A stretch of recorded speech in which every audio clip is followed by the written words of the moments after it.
Friends, ఒకవేళ ఇంకొన్ని గంటల్లో మీకు ఎగ్జామ్ ఉంటే ఒక్కసారి ఇది వినండి. మీరు మీ లైఫ్లోనే అన్నిటికంటే ఈజియెస్ట్ పేపర్ రాయడానికి వెళ్తున్నారు.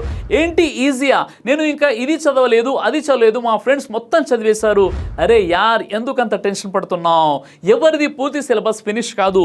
ఈవెన్ టాపర్ అయినా కూడా బిలీవ్ మీ ఏదో ఒకటి ఎంతో కొంత ఎప్పుడు మిగిలిపోతూనే ఉంటుంది. కానీ ఒక్క విషయం చెప్పనా, తక్కువ చదివి కూడా ఎవరైతే పేపర్ నింపుతారో వాళ్ళనే లెజెండ్ అంటారు. నువ్వు ఒక లెజెండ్. నీ ఎగ్జామ్లో నువ్వు 100% కాదు కదా, 200% ఎఫర్ట్స్ పెట్టాలి.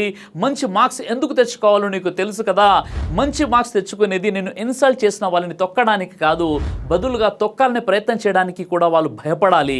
ఎవరైతే వీడు ఏం చేయలేడు, తన వల్ల ఏం అవ్వదు, పెళ్లి చేసేయండి, వీడు దేనికి పనికిరాడు అన్నారో వాళ్ళందరికీ మీరు తప్పు అని ప్రూవ్ చేయాల్సిన టైం వచ్చేసింది. మీ రిజల్ట్తో వాగిన ప్రతి నోరు మూసుకుపోవాలి. చేయి నొప్పి వస్తుంది, తలనొప్పి వస్తుంది, ఫ్రెండ్స్ వెళ్ళిపోయారు, ఇవేం చెప్పకూడదు. టీచర్ వచ్చి పేపర్ లాక్కునే ఆఖరి సెకండ్ వరకు ఎగ్జామ్ రాస్తూనే ఉండండి. మీ మీద మీకు నమ్మకం ఉంటే yes I believe in my self.